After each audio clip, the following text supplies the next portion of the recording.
Reporting on the games you love by people who love to game. The MMO Reporter Network.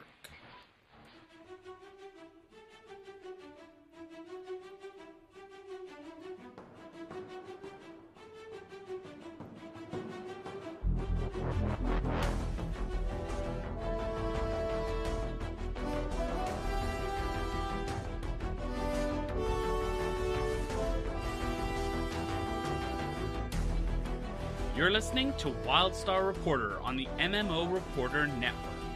Brought to you by Audible.com. Get a free audiobook download at audibletrial.com/MMO Reporter. And by Doghouse Systems. Choose your weapon with Doghouse Systems.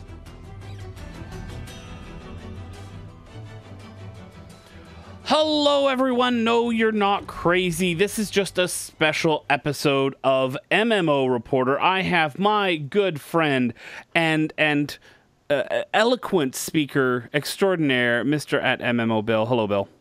Words be good at. Yeah, my grammar is gooder than yours, so shush.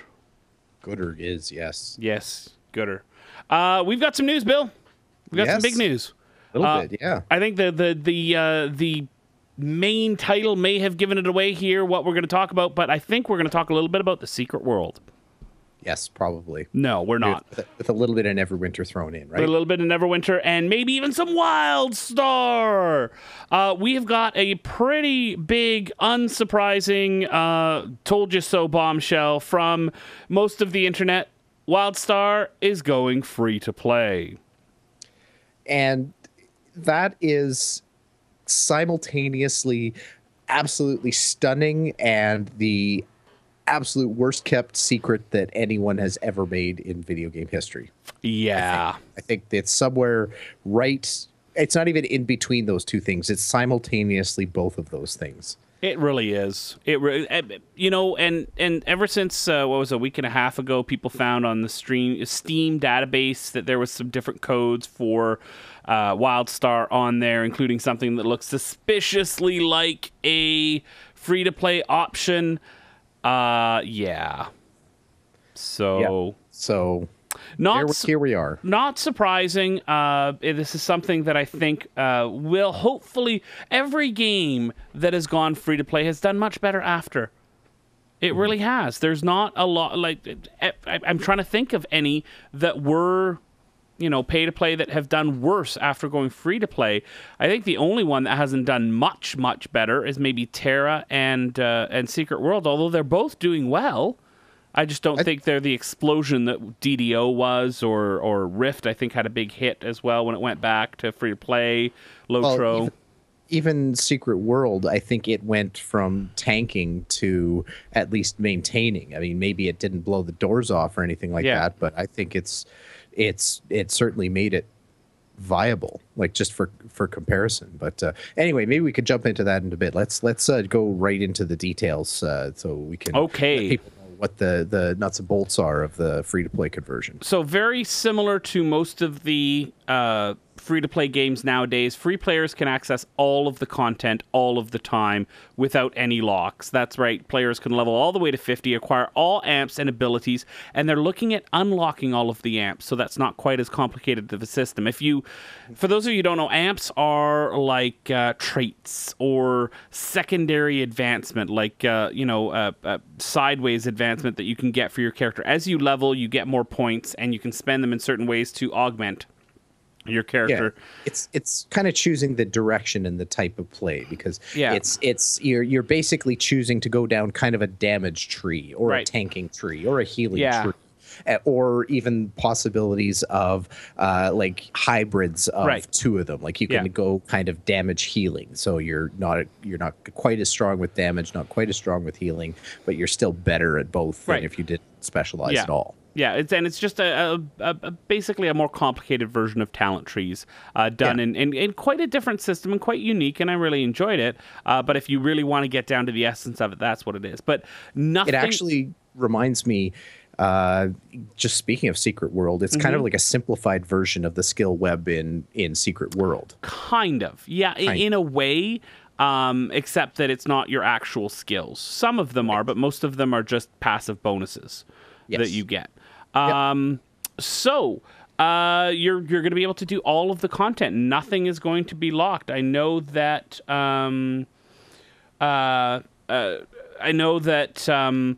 that I think SWOTOR it was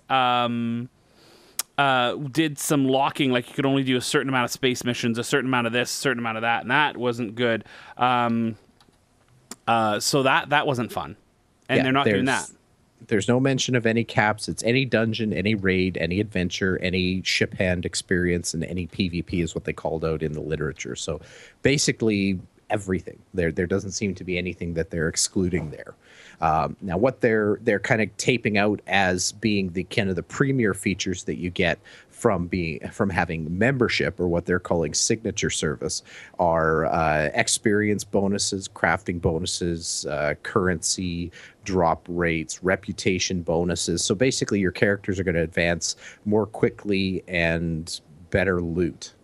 So there's that to deal with, and the literature doesn't tape out exactly what it is, but it appears that there's probably going to be additional character slots, bank slots, costume slots, or capabilities, and that kind of thing. So you're what you're paying for, at least for that, you're basically, it looks like you're paying for a easier, faster leveling, power-upping, gear gaining experience, as well as bonuses to the quality of life stuff like storage and costumes and stuff like that. And this is pretty much the way that Rift did things with their bonuses for membership, because they do still want to encourage that membership to get that steady income stream, not relying so much on the whales that spend tons of money on the store.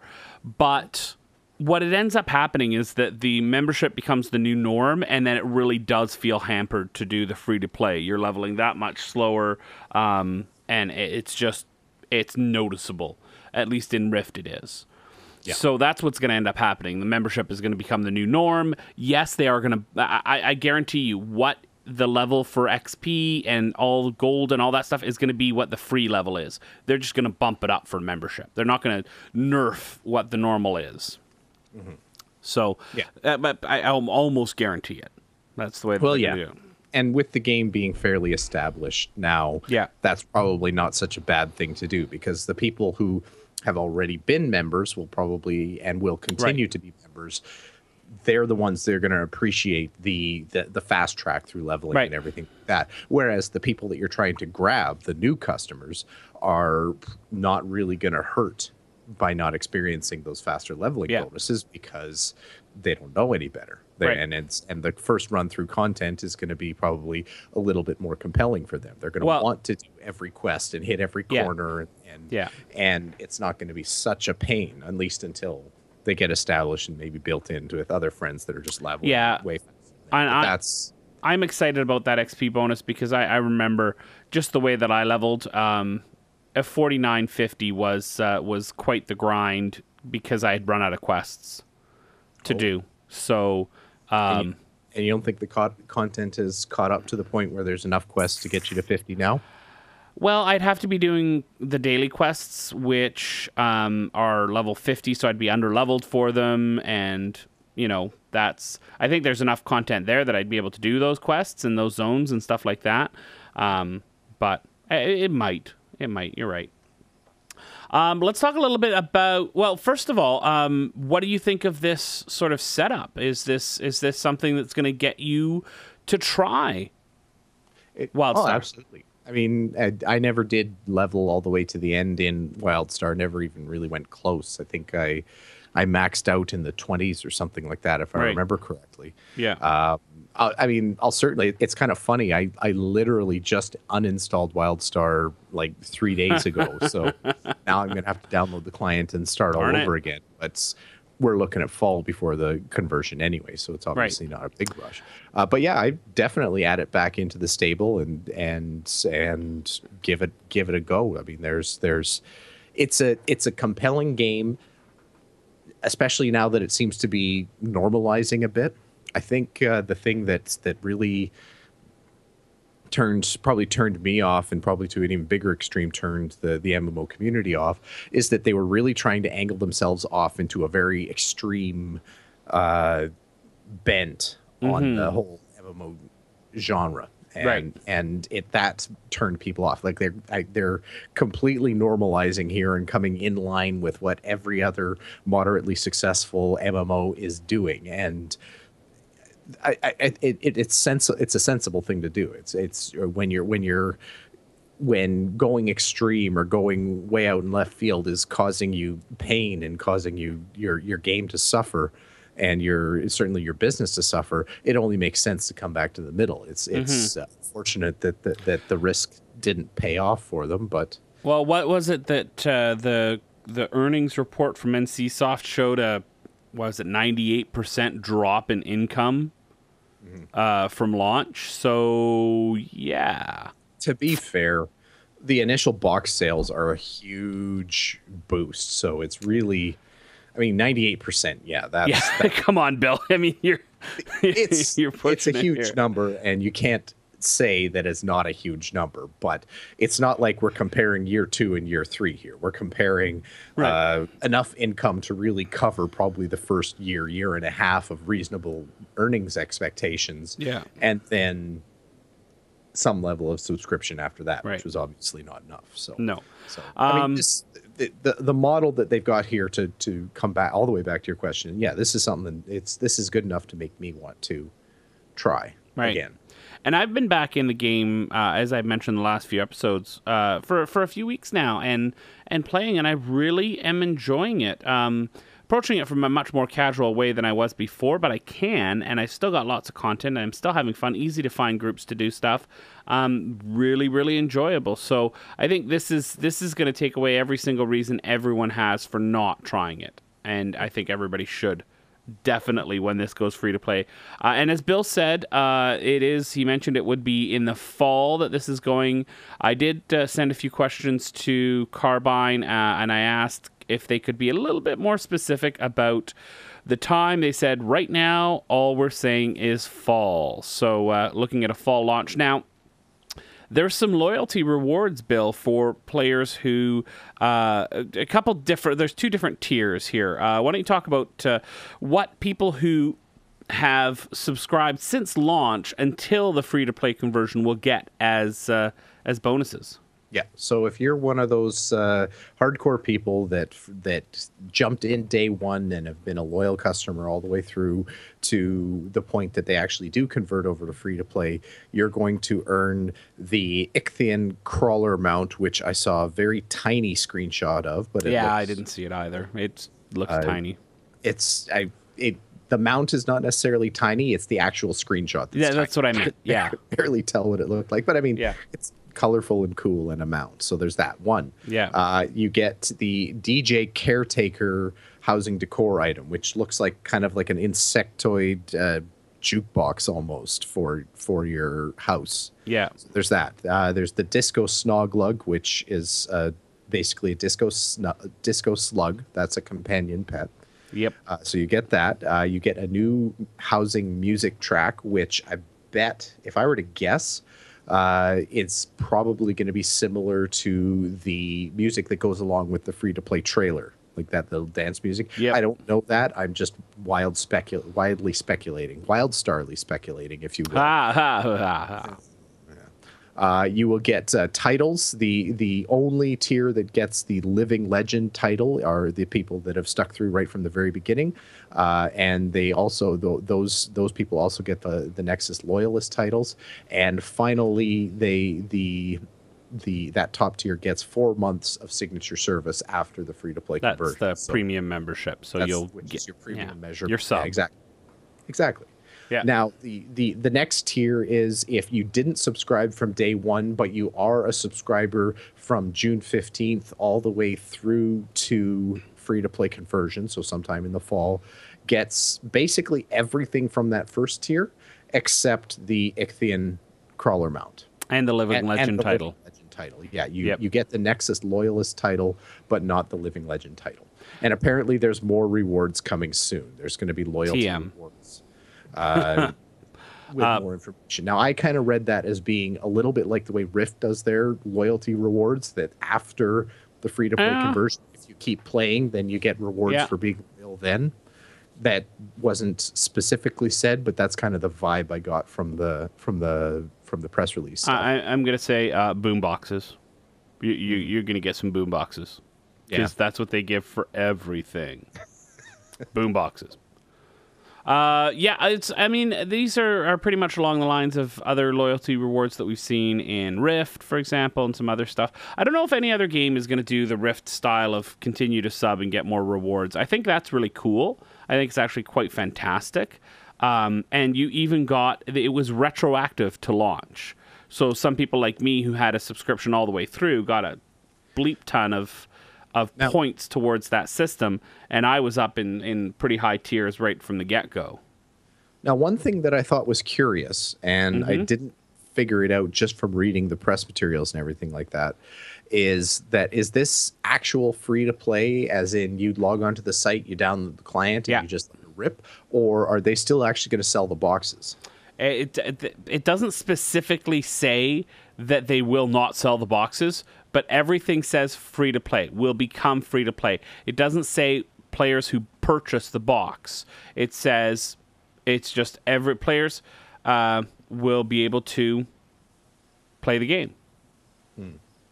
So it doesn't say anything like that. So although it doesn't specifically say it, I think the wording is very, very clear, to me at least. This is going to be free to play, not buy to play. And I think that's a bit of an opportunity missed. But, I mean, we talked about that in the last MMO report. Yeah, it is. I think, though, that the unfortunate amount of negativity around Wildstar that's out there, which is just the wolves are waiting with bated breath to pounce on this announcement and say, I told you so, I told you so, I told you so, I told you so. And we'll talk about that in a little bit. I think that they needed to go all in and go completely free to play. I think a buy to play would have still not been far enough, just simply because of the negative buzz that there is out there. And it's not negative buzz from the current players, it's negative buzz from people who don't play the game. Yeah. Well, I tried it for 5 minutes and I hate it, so I'm going to make sure that everybody hates it. See, I kind of disagree. I think that actually they probably could have got a pretty positive response from, even if they cut the cost of the client to like $10 or $20 or something like that, and that's it. Like just a really low barrier to entry, but still have a little bit of a barrier to entry. I see where you're coming from, but I don't think so. I think they needed to go all in for this, and I think it'll work. I think it'll work better. Go in this direction. So overall, we've been pretty positive, but I want to talk about a couple things. First of all, there's another question too. It says in the trailer. Well, why don't we play right now? Why don't we play the trailer for our viewers here, and they can see the free to play trailer. So here we go. Here is the trailer for Wildstar free to play.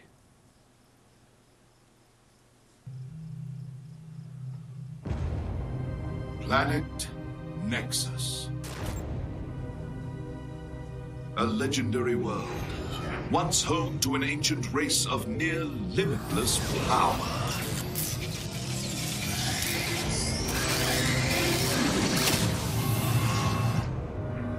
Its wonders have attracted adventurers from the furthest reaches of the galaxy.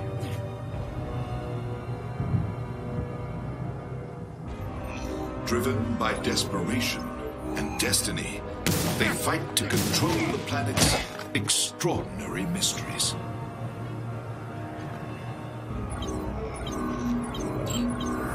And now, an even greater secret is about to be revealed. Ahead, I'd say things are going to get wild.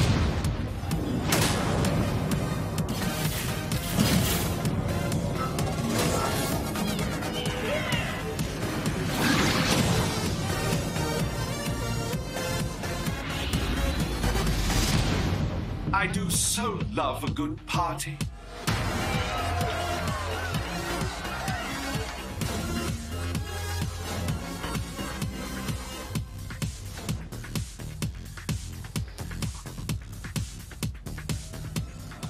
So the one thing that got me thinking about that trailer was this. As it mentions the free-to-play beta, and I did mention. I did ask Carbine about what was this about, and they said they'll be discussing it more soon. TM.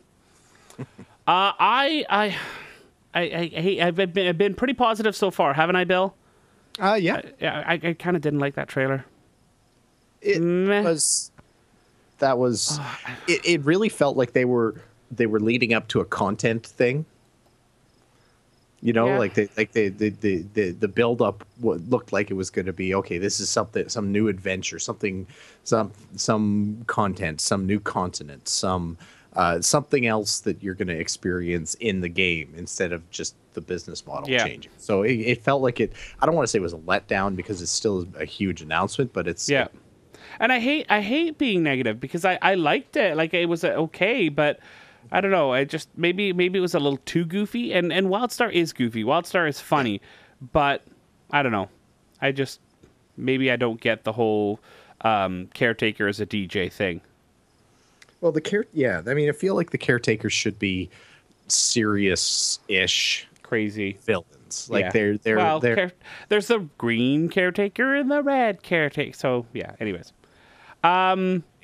It's so that's a little bit of negativity.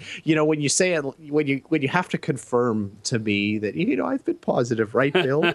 That's basically screaming, I have a negative that I want to say right now. Yeah, I just hate because I know people put in a lot of work on that, and I loved the art style that they went with it, and that sort of it's in-game engine, but it's glossed up a little bit. I love that, and of course, chewables. Everybody loves some chewables. Sure. Right? Let's talk about another thing that I think I wasn't super positive about, and that was the amount of currencies that we're going to be seeing in the game now. Yeah. So we've got gold, platinum, the regular currencies that we've got now in game. We'll still have cred. I did ask about cred, and they said that we will be going into greater detail on this, and this is a quote, we will be going into greater detail on this in the coming months, and will reveal costs of the premium membership. So sub costs are going to might be different. Cred will still be available under free to play. What it will convert into is a month of the premium membership access. So the cred is still going to be there. You're still going to be able to buy your months of subscription using in-game currency. So that's good. Mm-hmm. I think that's a good thing. Then you're going to have N-Coin. N-Coin is going to be your currency that you spend real money on to buy, and then you can spend it only in the cash shop in the game. Mm-hmm. And so that's all pretty normal so far. The cred is a little bit of a twist in there, but it's a good twist. Now, I asked, will there be a way to earn the Wildstar store currency in-game? And this is a quote once again. It says, yes, there is a sweat currency called Omnibits that will be available to players who want to invest time rather than money. In nearly every instance, players can buy the same kinds of items with Omnibits as they would with real-world currency. Nearly every instance. So now we've got I'm not even that concerned about the nearly every instance because I'm sure they're gonna want to have some premium options as far that are cash only and everything like that. That while I might not like it, that's life. That's not a terrible thing. Okay. But we're dealing now with gold currency. Now we're also dealing with Omnibits. Both are in-game earnable currencies that are apparently separate from each other. Yep. So why is my first question? Why do you have two different currencies for the same thing? Don't answer that right now. That's fine. Okay. Then we've got N-Coin on top of that, which is real world currency, and then there's also cred on top of that, which is like it's not really a real world currency, but it's a different currency to buy something that you could otherwise only buy with real world. Well, and it's also a way to convert real world money into in-game gold because you can put it up on the auction house, not gold, platinum, but you can put it in the in-game currency and you can put it on the auction house and you can make some money if you want to buy some stuff in-game. Yeah. So I think they really this is another missed opportunity, unfortunately, because this is just it's a level of complexity that doesn't need to be there. Why, for example, why do we need Omnibits? Why could you just not take your gold and do. I mean, they've got their direct neighbors in NCSoft and Guild Wars 2. Why not be able to take your gold and buy Endcoin? Done. Right. And then also buy Endcoin with real money. One currency. Done.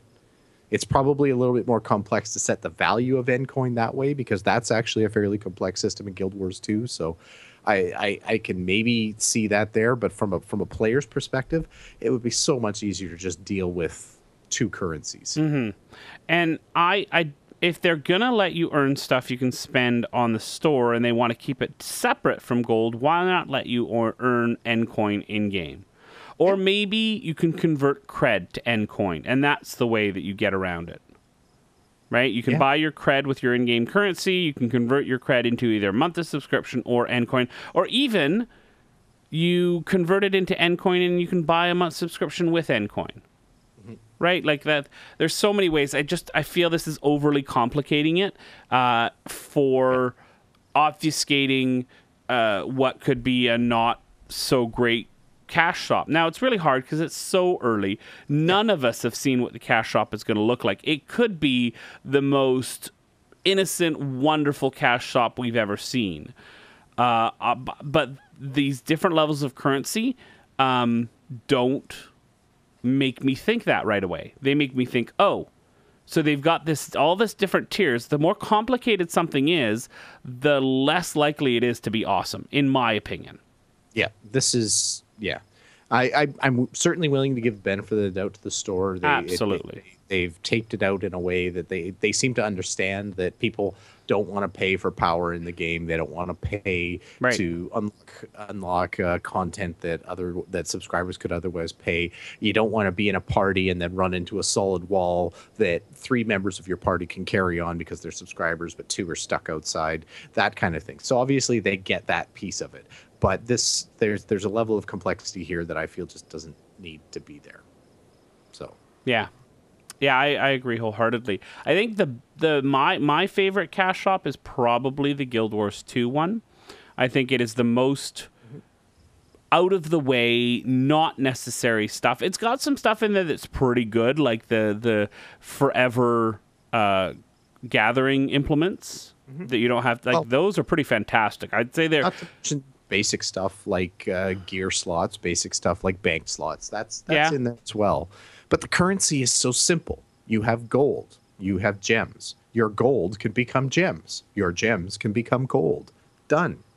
Yeah. It's all there. Then it's simple and it's easy to understand. The price of something is either in gems or gold. Yeah. Yeah. So there's going to be a live stream announcement. We're releasing this on Thursday. So tomorrow on Friday at 10 a.m. Pacific, twitch.tv/Wildstar, where they'll talk more about this. Do not expect a ton of answers at this point. They will be reiterating their main points, all the stuff that we've talked about here. There may be a few tidbits like what we got with the Omni bits that wasn't in the press release, stuff like that. But you shouldn't be looking for huge amounts of information at this particular point. Expect it to be doled out in very, very measured amounts over the next 4 or 5 months. Mm-hmm. Yeah, that's my guess at least. When do you think? They say fall. I'm going to say November. I think probably sooner than that. I think they're probably, because here's my thinking. I'm not just pulling stuff out of the air, even like I usually do. I'm thinking they probably are going to aim more late September is the vibes, late September, maybe early October. And the reason why I think that is because towards the end of November, they're probably going to have some kind of drop that they actually want to put for sale in their cash shop, whether it's the quote unquote expansion or some other new content that they could try to sell for Endcoin. As they get into the Christmas season, that's when I think they want to. I just feel like that's that's going to be a target for them, where they want to try to have some kind of moneymaker out there, and the free to play conversion itself is not going to be a moneymaker. That's obviously, like, by definition, it's a loss leader. So they're going to want to try to get people on board, get people used to playing again, and then try to grab them again as you approach that Black Friday, Christmas season type of purchase. Okay. Yeah, so I can see that. Yeah. Here's the big thing, and we're sort of going to end things off here a little bit. Sorry. Oh, I should go ahead. qualify that too. There probably is technical stuff here to happen as well too. Like we've seen this, we've seen these conversions happen so many times. There's back end work to be done. There's payment authorization systems to be done. There's currency conversion systems to be put together. There's beta testing, all this to be done.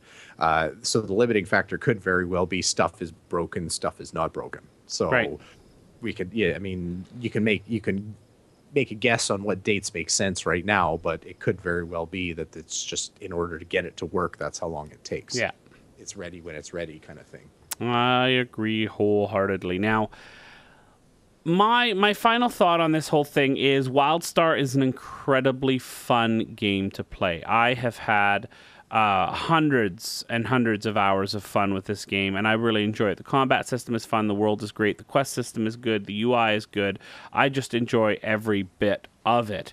And this business model change can be what lets me continue to play this game. So I at this point am all for it.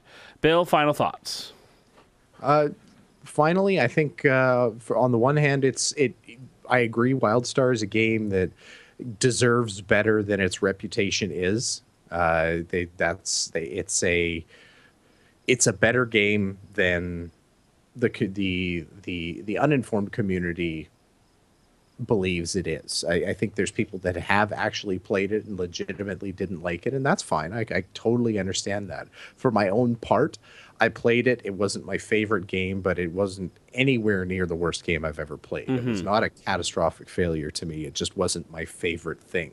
Right. So going free to play is actually going to be, I think I'm the kind of person I feel like that is going to be the target for this free to play conversion. And I'm on board. Like I said, I'm on board. So it's worth a chance. Like I said, come back in the fall, check it out, give it a second run, check out the more normalized, maybe the little bit more humble Carbine / Wildstar, and maybe it'll be your thing. Yeah, and they said, I mean, as they come into this part, they're going to be,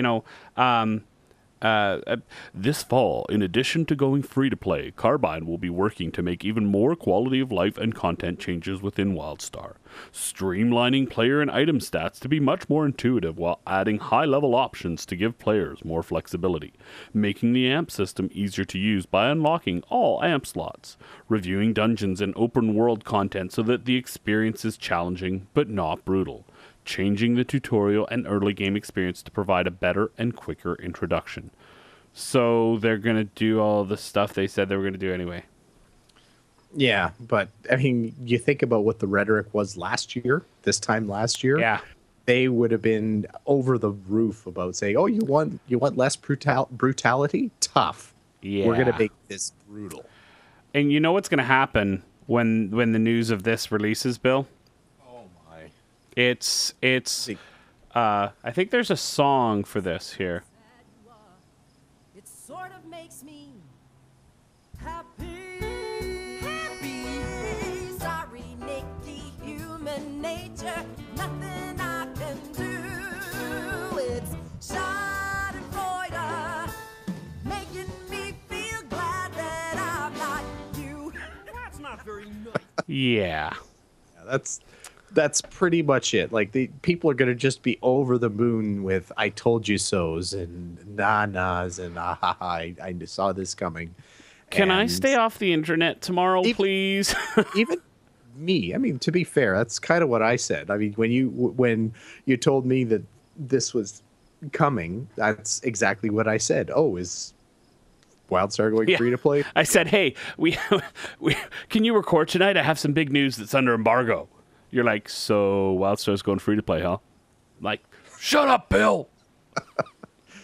So you and your smart brain.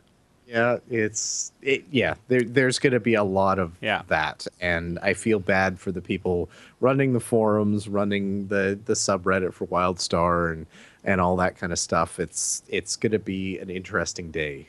But again, I'm not panning this. This is the best thing for Wildstar, and I think in the long run, it'll be it'll be a successful move for them. This is what's going to hopefully keep them as a game that's able to maintain itself and be successful. Yeah, I agree with you. I'm looking forward to the increase in the community and having more people to play with. I think it'll be fun. All right, Bill. Well, that is it for this special episode of MMO Reporter. It's been an absolute blast. I'd like to say thanks to the chat room, but we had no chat room because we're under embargo. Yeah. So anyways, thanks, Bill. Thank you, Chris. And thanks to everyone for listening. Hope that you enjoyed the show. A little bit different here for this special episode. Hope that you like all of our shows and that you continue to download them. Don't forget to like us on iTunes. Give us reviews. Thanks, everybody. Hope you enjoyed the show, and hopefully we'll see you in Wildstar.